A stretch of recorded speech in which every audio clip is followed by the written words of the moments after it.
Hey, welcome. I'm Mike, and this is ReMotorcycle. A friend of mine has entrusted me with their Yamaha Razz. Woo! Look at that. I actually worked on this last year. They've got a black one identical to this as well. Black one runs awesome. But this one, this spring, she fired it up and it starts gushing gas out. I can't tell if it's a fuel line or the fuel pump or out of the carburetor or what. It's probably a simple fix. Hopefully it's just a cracked hose or something like that. I've got some fuel line here. Maybe we can do a little rebuild on this 86 Yamaha Razz.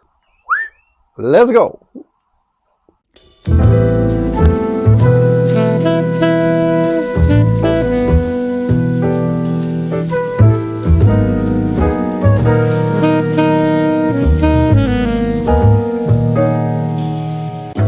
It's time to start it up. I've got my light ready. It's going to dump gas. I've got my light ready here to see if I can spot exactly where the gas is coming out. The carburetor is right here. Hopefully it'll run. One kick. Incredible. All right. So my light here. Not leaking now. How cool is that? Oh, there it goes. Wow. Wow, why is it? Okay, that's dumping gas. Why? It's dumping it right out of the carburetor. Come on in here. Can you go like this? So here's your carburetor. And gas was dumping right out of here, right down it. So the fuel line is here, right there, from the pump here. Then there's a breather line here from the intake back there. And I don't see these two. This is choke and throttle up top. Those are dry. So I don't see where it would be dumping gas out, except for the carburetor here. Maybe this bowl gasket, or there's a clog in it somewhere and it's backing out somewhere. I'm not sure exactly, but either way, let's pull the carburetor off and inspect it, see what's going on, because it's definitely coming right out of the carburetor. So, well, welcome back. I have the carburetor off. It orients this direction, and I don't really know if it's a stuck float or what the deal is right now, but it's a little bit dirty, so I'm going to clean it. Let's take it apart, see what's going on inside here. Something's going on here. Ugh. A little gooey down there. We'll clean that out. Okay, float's coming out. This is kind of cool. It's got a screw in here that captivates the little pin for the little float pin. I don't think I've seen that before. Kind of clever. Okay. Nice plastic float too. It's not brass. And based on how much fun I'm having getting the float out, it's pretty well stuck. The needle valve goes up and down. That's cool. But it won't come out, which means I'm either doing something wrong or I have a problem. That needle is, I can see it in there. I think the needle is stuck. I think I got my problem. So there's a little pin in it here that's it's not budging. I don't want to pull so hard that I crack the float. Don't do it, dude. That little needle valve, it's got a pin in it, right? The pin hooks to but the pin is like that spring-loaded thing, I think. And it's supposed to have the needle is supposed to float in there. I think something got in there. I don't know what's going on. It's stuck. Let's try a pointer here to try to pry that out. Got it. Okay. Now, the needle valve has got a bit of gook on it. Gook! And I don't think that's supposed to be doing that. It's a gook on there. It's a glob of goo. And the hole it goes in, that hole, we could just do a Q-tip job to that. There's some more gunk. There's gelled fuel in here. There's gelled fuel in here. Did someone put ethanol fuel in this machine? Is that what's happening? Did somebody put ethanol fuel in it and think that over the winter everything was going to be cool? Because it's not. It's gook. That's the story. Where's the Q-tips? I think we've found the problem. A little ethanol gel. A little gel globules in there. There we go. We got a little ethanol issue going on here. There's a clean port now for the needle valve. And the needle valve, I can just almost clean it by hand. I'm getting like a chalky substance off of it. It's got this plunger, right? The little spring-loaded guy. That's what keeps your fuel valve tension. It was all globbed up. And the pin itself, the needle that does the work against the seat. Haven't seen the seat yet.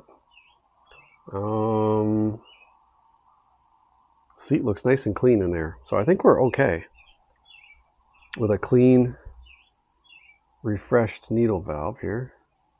Look at it, it's like pitted too. Stop putting ethanol in your toys. You can't survive it. I think it was just a stuck float valve. That's kind of the deal here. All right, so now we want to take our needle valve and put it in the hole there and see how it, oh, it's like free as a bird. All right. Yeah. Yeah. It's a piece of cake now. So it's free. Let's put it on the float. There we go. Lowering, like a little crane. And now we need to keep a little bit of space for our little pin. This is so cute. It's the cutest little carburetor ever. Now we put the little screw on. This little captivator, I love it. A little screw to keep the pin in place. And the pin has a notch that it goes into. Usually it's just in there and they just can float back and forth and who knows where they go. If you lose it, you lose it. But this has got a little spot. Pretty cool. There we go. Tighten it snugly, not too crazy. Everything's clean as a whistle. That's clean. I think I'm just going to pop it together and go. Onward. Good. Screws. Good. Let's button this thing up and throw it back on the bike. Give it a kick and see if it gushes, because in my mind, not being an expert in any of this, there's a 50-50 on this one. I might have fixed it. I might not have. I don't know right now. The only way to do it is to fire it up with gas.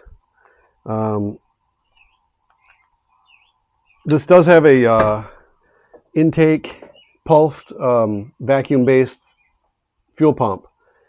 And so that needle valve really needs to work correctly because it's always pumping fuel. It's like pumping fuel. So if the needle valve doesn't close, it's just going to pump fuel. What it was doing was coming out the throat of the carburetor, because it's just literally overflowing the bowl and just dumping out wherever it could. That's probably good that it didn't backflow into the airbox and everything. It's just kind of asking for trouble. So, all right, let's hook it up and fire it up. Assembly was the reverse of disassembly. We got the fuel line and the breather line connected. The choke and throttle cables are on. Basically, it's ready for another kick. So let's set it up, give it a kick, fire it up, and see if it gushes or not. Because, like I said, we're talking about a 50-50, right? Let's see what happens.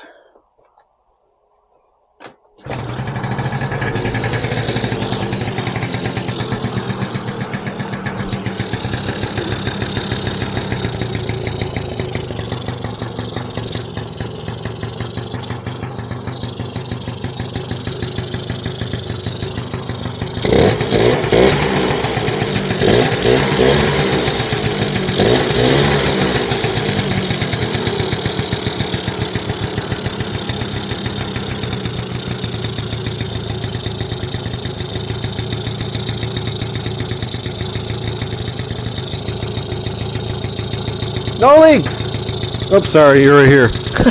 I forget I'm wearing a microphone. I don't hear a leak or wow. Yeah, I think I've smelled some smoke here. I don't hear a leak, man. I don't see the problem. Yeah, it's smoky, but there's no leaks. So that float valve was the deal. It was overfilling the bowl. So yeah, it runs like, you know.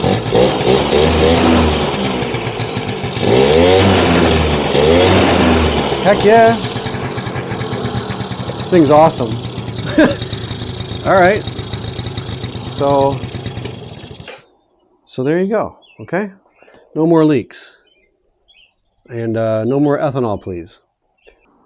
All that plastic's back on. Time to fire it up and test it out. Let's see what happens here. Oh yeah. Full power. Holy smokes. These things move.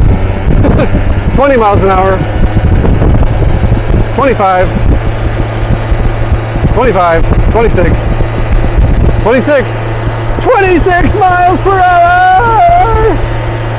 Ah! All right. I think that's a wrap.